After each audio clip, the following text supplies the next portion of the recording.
નમસ્કાર. ઘરેથી કોઈ જગ્યાએ નીકળો તો વહેલું નીકળવું પડે છે, કારણ શહેરમાં ટ્રાફિક જામની સમસ્યા. ઠેર ઠેર ગેરકાયદેસર પાર્કિંગ અને અન્ય દબાણોને કારણે પીડાવ છો. મહાનગરપાલિકા દબાણ હટાવવાની કામગીરી કરે છે, પરંતુ શું તમને લાગે છે કે એ ખરેખર દબાણ હટે છે? દબાણ હટાવવા પર દબાણ આવતું હોય એવું નથી લાગતું તમને? આ મુદ્દે મારે કરવી છે સારી, સાચી અને સીધી વાત. તો શરૂઆત કરીએ સારી વાતથી. નમસ્કાર, હું જીતેન્દ્ર પટેલ. આપ જોઈ રહ્યા છો સાયક્લોપીડિયા હાઉસ સંચાલિત નવસારી લાઈવ. નવસારી નગરપાલિકા હતી, પછી નવસારી વિજલપોર નગરપાલિકા બની અને ત્યારબાદ નવસારી મહાનગરપાલિકા બની.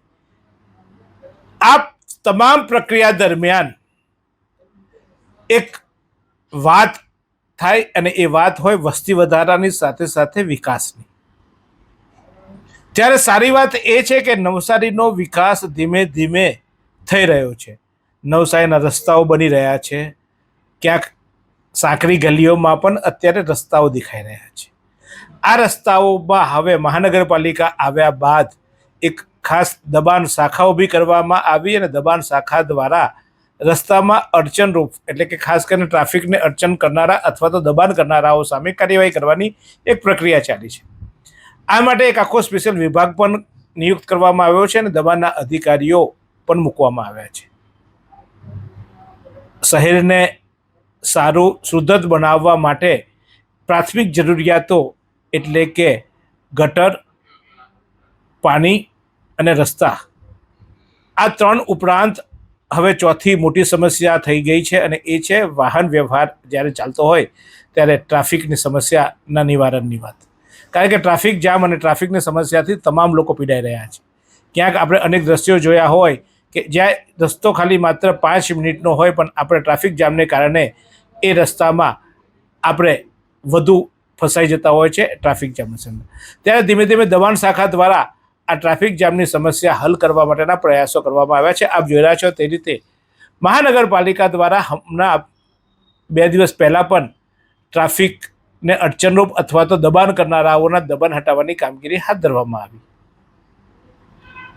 નગરપાલિકામાં દબાણ શાખાના અધિકારીઓ છે ને, એમને આ કામ કરવું જોઈએ, ને ખરેખર એમને આ કામ કર્યું છે. ત્યારે ચોક્કસ આ વાતને હું સારી વાત કહીશ, કારણ કે શહેરમાં એ મેં દબાણ કર્યું હોય, તમે દબાણ કર્યું હોય, અથવા તો કોઈ પણ દબાણ કર્યું હોય, પણ એ દબાણ જ્યારે કોઈ બીજાને નડતરરૂપ થાય અથવા તો શહેરની ટ્રાફિક સમસ્યા અથવા શહેરની પ્રજાને હાલાકી ઊભી થાય તેવું દબાણ હોય તો એ હટાવવું જ જોઈએ. અને એ કામ નગરપાલિકાના અધિકારીઓ એટલે કે મહાનગરપાલિકાના અધિકારીઓ કરી રહ્યા છે. ત્યારે આ કામને, આ વાતને હું સારી વાત ગણાવું છું કે ચોક્કસ કરવું જોઈએ. પણ આ જે દબાણ હટાવનાર અધિકારીઓ છે એ ખરેખર શહેરમાં જ્યાં દબાણ છે બધું જ દબાણ હટાવે છે? આ એક સવાલ મારો ઊભો થયો છે, અને એટલે મને થયું કે આ બાબતે એક સાચી વાત કરી લઉં. તો એનો જવાબ છે ના. મહાનગરપાલિકાના અધિકારીઓ દબાણ હટાવવામાં વહાલા દહલાની નીતિ રાખે છે, ક્યાંક શંકાસ્પદ હરકતો પણ કરે છે. શહેરના જાહેર માર્ગો પર લોકોને અડચણ ઊભી થાય એવા દબાણો યથાવત રહેતા હોય છે. એવા દબાણો કોઈ અલગ સ્વરૂપે પણ હોય, ક્યાંક કોઈએ પાથરના પાથર્યા હોય, ક્યાંક કોઈએ મંડપ બાંધ્યા હોય, કે ક્યાંક કોઈએ લારીઓ ગલ્લાઓ મૂકી વેપાર ધંધો કરતા હોય. આ એવા દબાણો છે કે ત્યાં એ દબાણો જ્યાં કરવામાં આવ્યા છે ત્યાં શહેરની પાર્કિંગની જગ્યા છે, અથવા તો ત્યાં થોડી ખુલ્લી જગ્યા હોય છે તો લોકો વાહનો પાર્ક કરીને જઈ શકે, પરંતુ કમનસીબે આવી જગ્યાઓ પર દબાણો કરવામાં આવ્યા છે, અને પરિણામે લોકોએ રસ્તા પર વાહનો પાર્ક કરવા પડતા હોય છે અને મુશ્કેલીઓ ઊભી થતી હોય છે. ત્યારે આ અંગે સાચી વાત એ છે કે આ દબાણ કરાવવામાં આવે છે અને એ દબાણ હટાવવામાં નથી આવતું. જે દબાણ સવિનય કાનૂન ભંગના માધ્યમ થકી કરવામાં આવે છે. સવિનય કાનૂન ભંગ એટલે એ રીતે કે હું કોઈને ભલામણ કરું, તમે ભલામણ કરો, અથવા તો કોઈ અધિકારી રાજનેતાઓ ભલામણ કરે, ઉપરી અધિકારીઓ ભલામણ કરે કે આ દબાણને કંઈ અટવું નહીં. પણ આપ જોઈ રહ્યા છો તે રીતે શહેરના અનેક વિસ્તારોમાં ધીમે ધીમે દબાણ વધવા માંડ્યું. દબાણ શાખાના આવ્યા બાદ એક વેપારીએ બોર્ડ બહાર કાઢ્યું હોય તો એની ખેર નથી, એનું બોર્ડ ઉચકી લેવામાં આવે. એ બોર્ડ કદાચ ટ્રાફિક જામની સમસ્યાને નડતું નથી હોતું. એ બોર્ડ કદાચ હવામાં 2 ફૂટ ઉપર મૂક્યું હોય અથવા તો એક હંગામી બોર્ડ મૂકવામાં આવ્યું હોય તો એ કાયદેસર દબાણ છે, હટાવવું જોઈએ.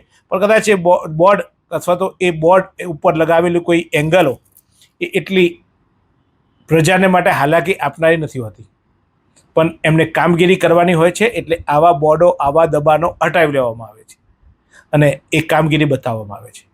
પરંતુ દબાણ શાખાના અધિકારીઓ ક્યાં તો કોઈ દબાણમાં, ક્યાં તો પછી એના ગજવામાં દબાણ વધી જતું હશે, એટલે કે ક્યાંક કોઈની પાસેથી પૈસા લઈને અથવા તો કોઈની ભલામણોથી શહેરમાં ઠેર ઠેર દબાણોને છૂટ આપી રહ્યા છે. એ દબાણો હટતા પણ નથી. વેપારીઓ ધીમેથી પહેલાં એક નાની વસ્તુ ટેબલ મૂકે છે. વેપારી તો ના કહી શકાય, કારણ કે વેપારી તો વેપાર કરતા હોય, પણ ફેરિયાઓ અથવા તો જે લારીવાળાઓ, હું લારી ગલ્લાનો વિરોધી નથી, કારણ કે હું પણ એક લારીવાળાનો દીકરો છું. મારા પિતાજી પણ રસ્તા પર, એરુચા રસ્તા પર એક પાનની લારી મૂકતા હતા અને એ લારીમાં મૂકી એમનું ગુજરાન ચલાવતા હતા. અને એ ગુજરાન થકી અમે બધા કદાચ ભણ્યા છીએ, અમારો પરિવાર આજે ટક્યું છે, પણ અમારી બેઝિકલી રોજીરોટી અમને એ પાનના ગલ્લા પરથી જ મળતી હતી. અને એ ગલ્લો એરુચા રસ્તા પર એક ખૂણામાં હતો. એ કોઈને નડતો ન હતો, એનાથી કોઈને સમસ્યા, ટ્રાફિકની સમસ્યા ઉપસ્થિત નથી થતી. તો હું લારી ગલ્લાનો વિરોધી નથી કે લારી પાથર ના કરીને જે ગરીબ માણસ કમાય છે એનો વિરોધી નથી, એ સ્પષ્ટતા કરી લઉં. પણ જે રીતે ધનવાનો પણ હવે લારીઓ અથવા તો ગલ્લાઓના વેપાર ધંધા કરતા થઈ ગયા છે. પોતાની વગથી પહેલાં એક ટેબલ મૂકવું, ટેબલ મૂક્યા બાદ ત્યારે કેબિન બનાવવું, અને કેબિન મૂક્યા બાદ એની બહાર ટેબલ ખુરશી પાથરી લોકોને બેસવા, જમાડવા અથવા તો પોતાના વેપાર ધંધાનો વ્યાપ વધારવો, એ ખરેખર વ્યાજબી નથી અને એ ગેરકાયદેસર પણ છે. લારી ગલ્લા જે વાતો છે, એ લારી ગલ્લાવાળાની જે વાતો છે, એ વાતોની વચ્ચે આ અધિકારીઓ જે છાવરે છે, જે ભલામણવાળા કેબિનો અથવા તો ભલાનો કરવાવાળું દબાણ હોય, અથવા તો એવું કહેવાય છે કે હવે તો પરવાનગી આપવામાં આવે છે. આ અધિકારીઓને પાસેથી પૂછી લેવામાં આવે છે કે સાહેબ અહીંયા કેબિન મૂકીએ, અને એ અધિકારીઓ કહી દેતા હોય છે કે હા મૂકી દે, અમે બેઠા છીએ, કોઈ આવે તો મારું નામ દઈ દેવું. એ પછી અધિકારી હોય, પદાધિકારી હોય કે કોઈ શહેરનો કોઈ નેતા હોય. આ કેટલું વ્યાજબી? શહેરની પ્રજાની ફૂટપાથ પર દબાણ, શહેરના રસ્તાઓ પર દબાણ, અને જ્યાં કદાચ વાહનોની સંખ્યા વધી છે તો પાર્કિંગની યોગ્ય જગ્યા મળે, ગરીબો પર દયા આવે, ગરીબો માટેની લાગણીઓ હોય. હું પણ એક ગરીબ પરિવારમાંથી જ જન્મ થયો છે, તો ચોક્કસ હું કહીશ કે એના માટે યોગ્ય વ્યવસ્થા સરકાર કરે. હોકિંગ ઝોન બનાવે, હોકિંગ ઝોનમાં લારીઓ ઊભી રખાવે, લોકોને ત્યાં યોગ્ય રીતે જાય એ માટેની વ્યવસ્થા ઊભી કરે, ત્યાં શૌચાલયો બનાવે, ત્યાં ગંદકી ન થાય તેની વ્યવસ્થા રાખે, તો લોકો જશે. લોકો આજે ખાવા અથવા તો અન્ય ખરીદી કરવા માટે અહીંયાથી સુરત સુધી જતા હોય છે. તો શહેરની રસ્તા પર ઊભી રહેલી લારીઓ અથવા તો શહેરને અડચણરૂપ બનતી લારીઓ, ગલ્લાઓને જો તમે યોગ્ય જગ્યાએ લઈ જાઓ તો એ કદાચ લોકો એને સ્વીકારશે, ધંધો ત્યાં મળશે. પણ ક્યાંક નીતિમાં ખોટ મને દેખાય છે. આ મારી છે સાચી વાત.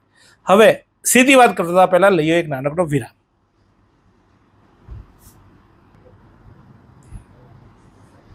તો હવે કરી સીધી વાત. શહેરમાં દબાણો થાય છે એ શહેરના મ્યુનિસિપલ કમિશનર દેવ ચૌધરીને ખબર નથી.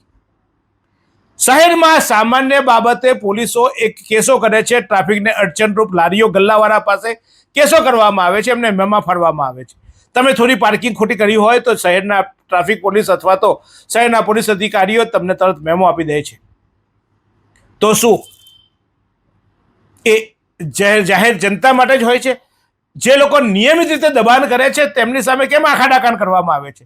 શા માટે શહેરની પ્રજા આ ટ્રાફિક સમસ્યાઓ માત્ર ને માત્ર રસ્તાઓ પર દબાણ કરનારાના લીધે ભોગવે? શહેરમાં લોકો પાસે ટ્રાફિક સેન્સ નથી, એ પણ હકીકત છે. લોકો ગમે ત્યાં આડી પાર્કિંગ કરે છે, એમાં હું પણ આવી જાઉં છું, તમે પણ આવી જાઓ છો. આપણને જ્યારે આપણું વાહન પાર્કિંગ કરતા હોઈએ ત્યારે ટ્રાફિકની સમસ્યા આપણને નથી હોતી કે મારું વાહન ખોટું પાર્કિંગ થયું છે એટલે ટ્રાફિકને અડચણ થશે કે બીજાને મુશ્કેલી પડશે, એ આપણે પણ નથી જોતા, હું પણ નથી જોતો, પણ આપણે પણ જાગવું પડશે. સાથે સાથે જે દબાણ અધિકારીઓ છે માત્ર શહેરમાં કેટલાક વેપારીઓને ટાર્ગેટ બનાવીને જે રીતે એમનું દબાણ હટાવ કરે છે અને બાકીનાઓને ખુલ્લે દોર મળે છે, બાકીનાઓ ખુલ્લે આમ દબાણ કરે છે, એ અટકાવવા પડશે. કારણ કે જો તમે કામ કરો તો યોગ્ય નીતિથી કરો. એકને વાલો ને બીજાને અત્યાચાર કરીએ એ રીતે એનું દબાણ હટાવવું એ યોગ્ય નથી.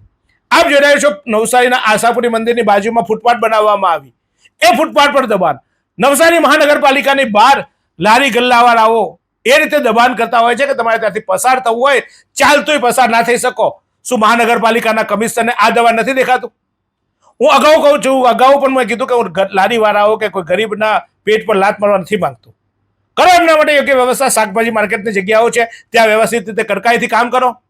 50 જણા કે 100 જણા શહેરમાં લારી ગલ્લા પર ધંધો કરનારાઓ શાકભાજી માર્કેટ પર પોતાની મનમાની કરતા હોય ને એમને અટકાવી ના શકીએ, અને શહેરમાં એક વેપારી કે જે ટેક્સ ભરે છે, એક વેપારી કે જે વેરો ભરે છે, એક વેપારી કે જે અન્ય સવલતો માટે એમના દર આપે છે, એનું એક ફૂટ બોર્ડ બહાર મૂક્યું હોય તો ત્યાં દબાણ હટાવો શાખા પહોંચી જાય છે અને ત્યાં એમની પાસે દબાણ હટાવી લેવામાં આવે છે, એમનો દંડ કરવામાં આવે છે. તો આ મહાનગરપાલિકાની બાજુમાં આવેલા શાકભાજી માર્કેટમાં અવ્યવસ્થા જે સર્જાય છે, એક નાની અમસી જગ્યા આપી હતી, એની બહાર ટોપલા મૂકવામાં આવે, ટોપલાની બહાર પણ અન્ય ડિસ્પ્લે મૂકવામાં આવે છે. શહેરની પ્રજા ચાલી પણ નથી શકતી. મહાનગરપાલિકાની બહારની લારીઓ, આ ઉપરાંત આશાપુરી મંદિર, લુન્સી કોઈ વિસ્તાર, અરે તો હવે તો ધીમે ધીમે જ્યાં જ્યાં ગલીઓ આવી, નવસારીમાં વિજલપુર ઓવરબ્રિજ બન્યો ત્યાં પણ નીચે લારીઓના ધંધાઓ ચાલુ થઈ ગયા. ધીમે ધીમે એક લારી, એક કેબિન, પછી બીજી કેબિન, ત્રીજી કેબિન. શું આ દબાણ હટાવો શાખાની જે દબાણ વિભાગ છે એના નથી દેખાતું? શા માટે આ દબાણો ચાલી લેવામાં આવે છે? શહેરની જનતાએ પણ હવે જાગૃત બનવું પડશે. કારણ કે ક્યાં સુધી પીસાઈશું આપણે? ટ્રાફિક જામમાં જ્યારે હોઈએ ત્યારે એકબીજા પર મોઢા ચડાવતા હોઈએ છીએ, આપણે ટ્રાફિકના નિયમોનું પાલન નથી કરતા અને પછી અન્ય જ્યારે કોઈ વચ્ચે ઘૂસી જાય ત્યારે મારામારી સુધી આપણે ઉતરી જઈએ છીએ. પણ એક સિવિલ સેન્સ આપણે પણ રાખીએ અને આવા દબાણો જો તમારા વિસ્તારમાં તરત લારી મુકાય તો કરો. મહાનગરપાલિકાના દબાણ શાખાને ફોન. દબાણ શાખાના અધિકારીઓ, કેટલાક અધિકારીઓ તો માત્ર ગુંડાગર્દી કરતા હોય એ રીતે કામ કરતા હોય છે. હું ચહેરા પણ કદાચ બતાવવાની કોશિશ કરીશ કે દબાણ શાખાના કેટલાક અધિકારીઓ એ રીતે વર્તતા હોય છે પ્રજા સાથે કે જાણે પ્રજા કોઈ ગુંડો હોય અને ગુંડો જે પ્રજા સાથે વાત કરતો હોય તે રીતે વાત કરે છે, એ પણ અયોગ્ય છે. તમે એક અધિકારી છો, તમને એક જવાબદારી આપી છે, તો તમારી એક સંયમતા સાથે તમારે કામ કરવું જોઈએ. દબાણ કરનાર વ્યક્તિ અથવા તો દબાણ કરનાર કોઈ ઈસમ ગુનેગાર છે, એ ચોક્કસ છે, એની ભૂલ છે, પણ એ ભૂલને ચોક્કસ એ રીતે ગુંડાગર્દીની રીતે એને ટેકલ કરવી એ પણ યોગ્ય નથી. પણ મારી એક સાદી ને સીધી સિમ્પલ વાત છે કે શરૂઆત આપણેથી કરીએ. આપણે જ્યારે પાર્કિંગ કરીએ ત્યારે યોગ્ય રીતે પાર્કિંગ કરીએ, આપણે વેપાર ધંધો કરીએ, આપણો ડિસ્પ્લે કોઈ વ્યવસ્થિત રીતે મૂકીએ.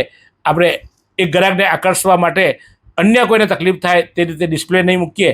અને સાથે સાથે મારી દબાણ શાખાને પણ વિનંતી છે કે દબાણ હટાવો. શહેરમાં જ્યાં જ્યાં ફરી વાર રિપીટ કરું છું, દબાણો છે એ દબાણો હટાવો, પરંતુ બધા જ હટાવો. નવા દબાણો કરવા માંડ્યા છે. અગાઉ લારી ગલ્લાઓ હતા, અગાઉ ક્યાંક દબાણો થયા હતા, એ દબાણો તો યથાવત છે, પણ હવે ધીમે ધીમે લારીઓની અને દબાણકર્તાઓની સંખ્યા વધી રહી છે. એમની પાસેથી થોડો વેરો લેવામાં આવે છે, સફાઈના નામે પૈસા લેવામાં આવે છે, એટલે એ માને છે કે એમને લાયસન્સ મળી ગયું. ત્યાં હદ સુધી કે ક્યાં કોઈ દુકાનદારે ત્યાં ઓટલો કરીને દબાણ કર્યું હોય છે અને એની આગળ પાર્કિંગ કરવા જઈએ છીએ તો કહે છે મારી જગ્યા આગળ પાર્કિંગ નહીં કરવાનું. હવા કાઢી લેવાના પણ પ્રશ્નો બને છે.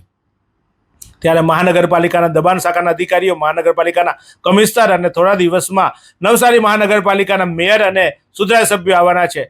તેમને મારી વિનંતી છે કે તમારા વિસ્તારમાં ક્યાંક તમારો ભાઈ, ક્યાંક તમારો કાર્યકર્તા, ક્યાંક તમારો ઓળખીતો જો ખોટી રીતે લારી ગલ્લા ઊભા કરે તો એને કહેજો, મદદ કરજો. તમારા વિસ્તારમાં બધાને કહેજો, એક દુકાન ભાડે અપાવજો અને તમારા વિસ્તારમાં કહેજો કે આ એક ગરીબ વ્યક્તિ છે અને જરૂરિયાત છે ધંધાની, આપણે એક દુકાન ભાડે અપાવીએ ને આપણે બધા એમને ત્યાં ખાવા જઈએ, એમને ત્યાં ખરીદી કરવા જઈએ. એવી રીતે ચોક્કસ એવા વ્યક્તિને મદદ કરવી જોઈએ. સમાજ છે, આપણે એકબીજાથી જોડાયેલા વ્યક્તિઓ છીએ, પણ એને એવી છૂટ ના આપતા કે તું રસ્તા પર લારી મૂકીને ધંધો કર. એ મારી તમામને વિનંતી છે, જે પણ નગરસેવકો ચૂંટાઈને આવ્યા હોય તે, અને જે લોકો અધિકારીઓ છે અથવા તો જે પણ જરૂરિયાતમંદો છે તેમને પણ વિનંતી છે કે આપ મહેનત કરો, પણ જાહેર રસ્તા પર જે રીતે આપ દબાણ કરો છો, અને ખાસ કરીને દબાણ શાખાના અધિકારીઓને પણ મારી એક વિનંતી છે કે આપનું કામ છે કરો, પણ બધી સાથે સરખો કરો. ક્યાંક કોઈકને ગોર અને કોઈકને ખોળની નીતિ ન રાખો. આ દબાણની તમારી બેવડી નીતિથી અમે પીડાઈએ છીએ, નવસારીના સામાન્ય નાગરિકો પીડાય છે. કલાકો અમારે ટ્રાફિક જામમાં સડવું પડે છે. અમારે ક્યાંક ઊભું રહેવું હોય તો ઊભું રહેવાની જગ્યા નથી, કારણ કે તમે ફૂટપાથો પર કબજો જમાવી દેવડાવ્યો છે વેપારીઓનો, ફેરિયાઓનો. જ્યાં જુઓ ત્યાં ગલીમાં આજે સવારે કંઈ ના હોય, તમે કાલે ફૂટપાથ બનાવી અને બીજા દિવસે ત્યાં કોઈક પાથરનું કરીને ધંધો ચાલુ કરી દે છે, પછી કેબિન મૂકી દે છે અને પછી હક અને અધિકાર જમાવે છે. અને જ્યારે તમને હટાવવા જઈએ છીએ ત્યારે કહેવાય છે કે ગરીબોના રોજીરોટી છીનવાઈ ગઈ, પણ એવી રીતે ના હોય. આપો રોજીરોટી, સરકારનું કામ છે, સરકાર વ્યવસ્થા કરે અને સરકાર યોગ્ય જગ્યાએ હોકિંગ ઝોન બનાવે, ત્યાં ચોક્કસ રોજીરોટી મળે. પરંતુ આવી રીતે અન્ય લોકોને તકલીફ પડે, શહેરનો વેરો ભરનારા લોકો, શહેરમાં ફરનારા લોકો, જેના માટે ફૂટપાથ બનાવી કરોડો રૂપિયાની ગ્રાન્ટ, કરોડ રૂપિયાના સરકારના પૈસે એ ફૂટપાથ બને અને એ ફૂટપાથ પછી ચાલવા લાયક ન રહે, એ યોગ્ય નથી. આશા રાખીએ, હું પણ શરૂઆત કરીશ કે ક્યાંક ખોટું પાર્કિંગ કરવાની નોબત આવે અને ના કરવું પડે એની કાળજી રાખીશું પહેલાં, કારણ કે શરૂઆત મારાથી જ કરવી જોઈએ. તો હું એવો પ્રયાસ કરીશ કે મારું વાહન જો જ્યાં પાર્ક કરું, અને મારી ટીમને પણ વિનંતી કરીશ કે જ્યાં પણ તમે વાહન પાર્ક કરો એવી જગ્યાએ પાર્ક કરજો કે જેને કારણે કોઈને મુશ્કેલી ન પડે. કારણ કે શહેરમાં ક્યાંય પાર્કિંગની યોગ્ય વ્યવસ્થા નથી, એટલે ક્યાંક રસ્તા પર જ પાર્કિંગ કરવું પડે છે. તમારે ને મારે એ આપણી મજબૂરી છે, પણ એ મજબૂરીને લઈને આપણે એને દાદાગીરી કે અધિકાર ના જમાવી શકીએ. ક્યાંક ખોટું પાર્કિંગ થયું હોય તો ચોક્કસ આપણે સહયોગ આપીએ, અન્ય પાર્કિંગ કરનારને કહીએ કે ભાઈ આ જગ્યાએ ત્યાં પાર્કિંગ ખોટું કર્યું છે. પરિસ્થિતિ એ છે, આપણે પણ લોકોને કહેતા નથી.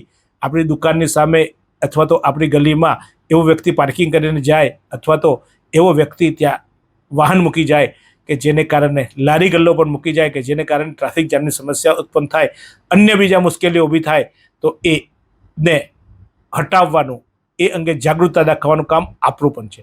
આપણે પણ દબાણ શાખાને, મહાનગરપાલિકાને જાણ કરીએ અને આ રીતે આપણા શહેરને એક સારું આયોજનબદ્ધ શહેર બનાવીએ, એક આદર્શ શહેર બનાવીએ કે ક્યાંક ખોટા દબાણો કે જે પ્રજાને નડતર હોય એવા દબાણો હટે, અને ક્યાંક એવા દબાણો પણ હશે કે જે દબાણો કદાચ કોઈને બહુ અસર નહીં કરતા હોય, તો એવા દબાણોને પણ જરૂર પડે હટાવવા જોઈએ.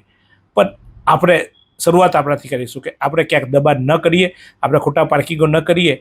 અને આશા રાખું દબાણ શાખાની કે 2-4 બોર્ડ જે કાઢી આવો છો ને તમે, એ બંધ કરો. શહેરમાં ખરેખર દબાણો હટાવવાની જરૂર છે. જે જરૂર છે તમને પણ દેખાય છે, મને પણ દેખાય છે, એવા દબાણો હટાવો. માત્ર દબાણ હટાવવાનું નાટક કરીને, અમારી પાસે વિડીયો બનાવીને ખુલ્લી દબાણ શાખાએ કામ કર્યું હોય, તમારી કામગીરી બતાવવાનું બંધ કરો અને કરો કામ સાચું. જ્યાં શહેરમાં દબાણ છે એ દબાણ હટાવો અને બતાવો તમારી નગરપાલિકાને 56ની સાથી. દબાણો કરનારા વ્યક્તિઓ પાસે અત્યારે જ્યાં દબાણો કરવા માટે જાઓ છો, ત્યાં જે કામો કરો છો એ ચોક્કસ એક યોગ્ય કરો છો, સલામ છે તમને, પણ બધે જ આટલી હિંમતથી દબાણ હટાવો. નવસારી લાઈવ તમારી સાથે રહેશે, પણ એકને ખોર અને બીજાને ગોર આપવાની નીતિ બંધ કરશો, એવી પણ મારી દબાણ અધિકારીઓને વિનંતી છે. આશા રાખું મારી આ સારી, સાચી અને સીધી વાત આપને પણ સમજાઈ હશે, જે દબાણ કરનાર હશે તેમને પણ સમજાઈ હશે, અને સરકારી અધિકારીઓ અને નગર સેવકો અથવા તો રાજકીય નેતાઓ કે જે આવા દબાણોને પ્રોત્સાહન આપે છે એમને પણ સમજાઈ ગઈ હશે. હું ચૂપ નથી બેસવાનો. આ તો માત્ર શરૂઆત કરી છે, એટલે મેં ગોળ વાત કરી છે. આમ સીધી વાત છે, પણ તેમ છતાંય મેં વાત આજે ગોળ કરી છે. મારી અસલ સ્ટાઇલની નામ સાથેની વાતો નથી કરી, પણ એ માટે પણ હું ખચકાઈશ નહીં. જરૂર પડશે નામ સાથે, વ્યક્તિ સાથે, સ્તર સાથે બતાવીશ કે આ દબાણો ખોટા છે, આ હટવા જોઈએ. ફરી એકવાર કહું છું, હું ગરીબનો વિરોધી નથી, લારી ગલ્લાનો વિરોધી નથી. મારા પિતાજી પાનની લારી પરથી આગળ આવ્યા છે. મારા પિતા પાનની લારી ચલાવતા હતા અને એમાંથી અમારું પરિવારનું ભરણ પોષણ થયું છે. હું સમજુ છું એક ગરીબની મુશ્કેલી, પણ ક્યાંક ખોટી રીતે દબાણો, કેટલાના એક બંગલા છે અને પછી ફૂટપાથ પર લારીઓ મૂકીને ધંધો કરે છે, એ યોગ્ય નથી. અને એટલે જ હું આજે ગોળ વાત, ભલે સીધી વાત છે પણ આજે મેં વાત થોડી ગોળ કરી છે, પણ આગામી દિવસમાં જો દબાણ શાખા યોગ્ય કામ નહીં કરે, નેતાઓ જો આવા દબાણોને છાવરશે, એમાં નેતાઓ એટલે બધા જ આવી જાય, સામાજિક નેતા, રાજકીય નેતા અને કેટલાક અધિકારીઓ. અને જો પ્રજા એટલે કે દબાણ કરનારાઓ પણ જો પોતે જાતે નહીં વિચારે કે આ દબાણ અહીંયા મારા વ્યવસાય કરવાને કારણે લોકોને મુશ્કેલી પડશે, મારું ઘર ચાલશે પણ લોકોને બહુ મુશ્કેલી પડશે, એટલું નહીં વિચારે તો બધાની સામે પણ હું કરીશ સીધી વાત. તો જોતા રહો આ જ રીતે સારી, સાચી અને સીધી વાત. 22 વર્ષથી દરરોજ લાખો જીવનોમાં આશા અને આરોગ્યનું પ્રકાશ આપતી Kejal life in multi speciality hospital. અદ્યતન સુવિધા સાથેની હોસ્પિટલ, અનુભવી ડોક્ટરો અને ટેકનોલોજી સહિત ઓપરેશન થિયેટર્સ, આઈસીયુ અને એનઆઈસીયુ વિભાગ, 24 કલાક ચાલતી ઇમરજન્સી સર્વિસીસ, મેડિકલ સ્ટોર અને લેબોરેટરીની સુવિધા પણ ઉપલબ્ધ છે.